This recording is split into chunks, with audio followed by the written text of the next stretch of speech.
ticket. Who's going to take the two kids to see it? It's just doesn't happen anymore. It's just the business has changed so much in that way.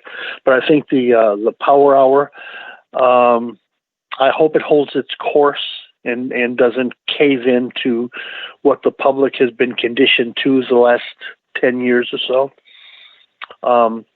As far as AEW and NXT, I don't think they're ever going to be a threat to WWE. Personally, I watch the Power Hour, but I watch probably Raw and SmackDown. I almost never miss it. NXT, AEW, hit miss. I'll tell you why, from an old guy's perspective. I like to watch guys wrestle that I know.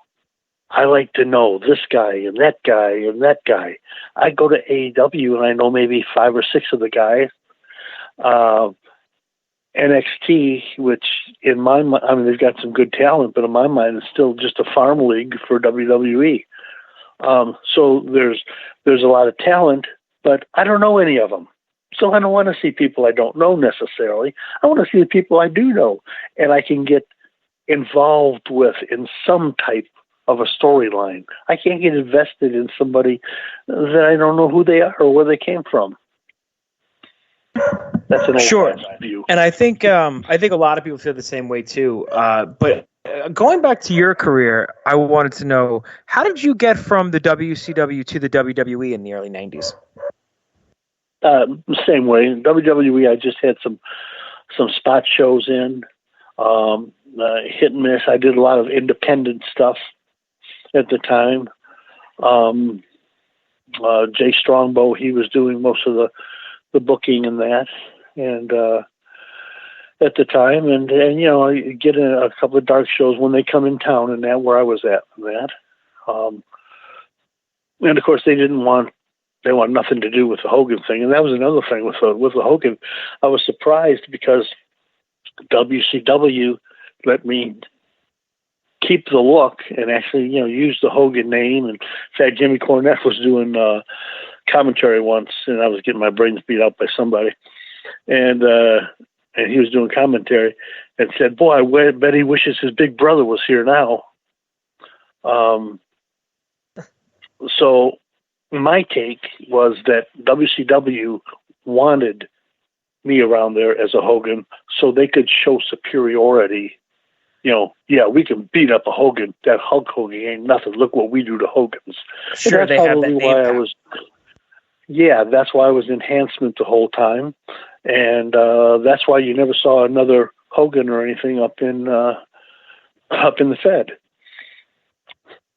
Now, I've never had any heat with Hulk or anything. In fact, I've never even had really a good conversation with him. We locked eyes a couple of times, and he gave me a wink and a nod, which is, to me, was kind of an accepting type thing, and that was it. So we were always, I was down south for the most part. He was up north.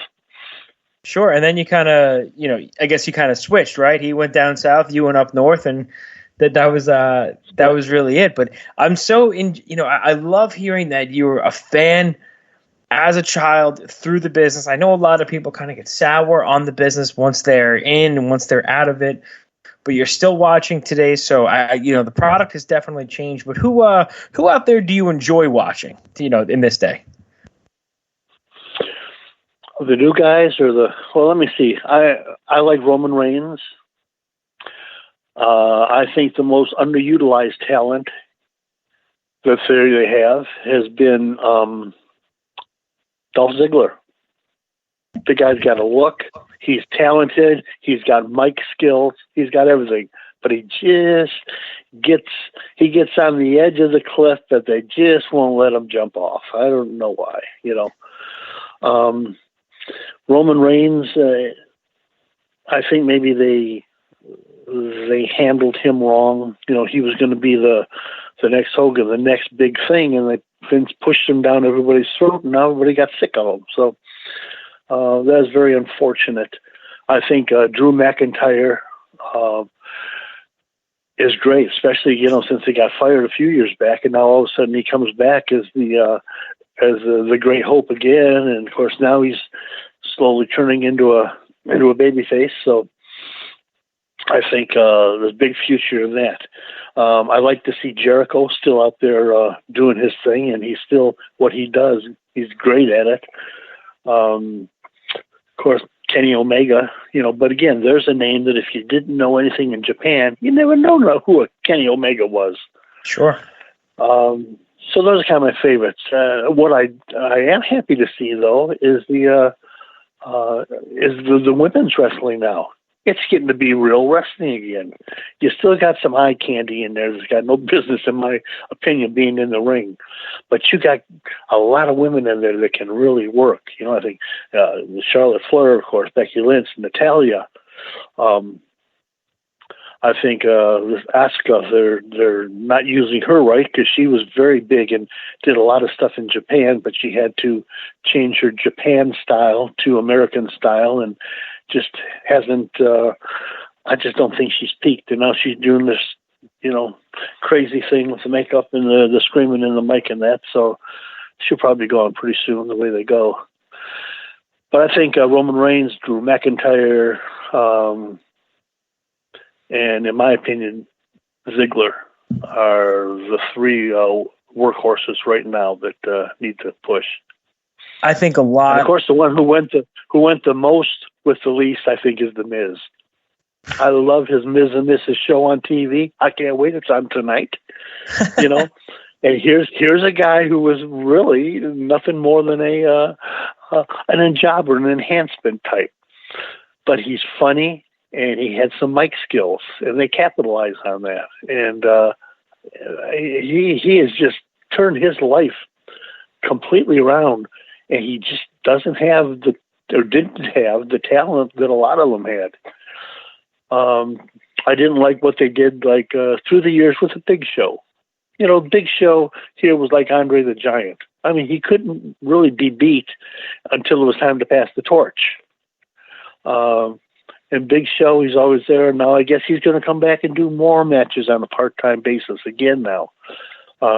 He's in great shape, but a guy that big should be invincible, like they're trying to make Brock Lesnar into, just like Andre used to be. Nobody could beat Andre, and when Hogan finally did, that was passing the torch. That was the end of the era. I think a lot of fans would echo your sentiments on nearly everything you just said, Dolph Ziggler included. He's one of those guys that, a lot of people compared to a Mr. Perfect. And, you've been in the ring with Mr. Perfect, too. I mean, there's a lot of similarities between those two guys, are there not? There is. They can both swim on either side of the pond. They can be babies or they can be heels. They both have the natural ability to turn on a certain arrogance that can make people hate them. And then they can make a turn and people love them. As far as being athletic, though, I mean, both of them, super talented, great in-ring technicians. I just wish they would let some of the guys like Ziggler and that really have a wrestling match now. You just don't see that anymore. Sure, and Ziggler was just like Mr. Perfect, Ziggler was a great amateur wrestler as well, so you could see that that's a great base to start off on. Yes, and even Kurt Angle, who's a good friend of mine. I mean, he with his credentials and his background, and he got to a certain point. Of course, he had some problems with his neck, which led into some other problems. But he never got to show a lot of his wrestling skills. You had some flash in the pans like Dan Severn to come in, MMA, amateur background, bounced around the territories a little bit and pretty much disappeared. And there's been a lot of them like that. Well, do you think in this day and age in 2020, it's like the everything you want is at the edge of your fingertips. You don't have to wait for anything. I'm sure, with social media and the internet, that's a reason why they do. There are no more story arcs. It's, something happens on Monday. You're going to hear about it until next Monday. Then the blow off is going to be that Monday. Do you think having more of the enhancement matches on these shows, maybe earlier in the card, could elongate some of the stories and maybe help the WWE tell a better story in the long run? I think those days are past. I think that they have pretty much done all the damage to a squash type match, as they used to call it, that they can do. Every once in a while now, you'll see, like Luke Harper recently, he was doing some matches with some kind of little critter he's got in a cage, but they'd always bring in one or two local talents, enhancement, just to get squashed. Braun Strowman was squashing guys because they're trying to make them into these big beasts. Sure, Nia Jax is doing that too, yeah. Yes. And they started doing that, but to go back to having starting slow and build up, even that is a lost art. You'll have world title matches they're not even the main event, they're like second or third down. That would have never happened before. You started with a mediocre match. Then your second and third match was usually a little more of a sleeper, your enhancement type. Then the third match is maybe somebody starting to build a storyline. Then you get up to the fourth and fifth match, semi-main event, and then you got your world title or your championship match, whatever. Now there's no rhyme or reason to it. They don't start in an uphill, almost a pyramid type thing. They just don't do that anymore. You might have an opening match with Roman Reigns or somebody, and then have a Randy Hogan in the middle of the match somewhere, where it should have been way down the bottom. I don't know what their thinking is anymore, and I don't think anybody does. And I think that's why the business has changed so much that it's hard to find real wrestling fans, new wrestling fans. Now you can find character fans, but not wrestling fans, because a lot of them haven't seen any of the real things that us old guys liked with the stories and the feuds and the build-ups and everything else, and the titles. Every title there was really meant something. Now it doesn't. So it's a shame. And I think that's, not to keep going back to the NWA Power, but I think that's what they're trying to capitalize on, because if you watch that show, the way they build it up, it's, a quicker match, and then it builds, and then your main event characters and the main event wrestlers are in that main event scene, and it makes you want to watch the show from beginning to end, because at the end of the show, you're going to have the payoff to something. And for the old school fans like yourself, like myself and Joe here, it's nice to see that somebody's paying attention to history. And like you said, when you're watching Raw and SmackDown, who knows what's going to happen, but there's no real thread to the show. You're right, and I just like I said, hope that the NWA Power does not change course.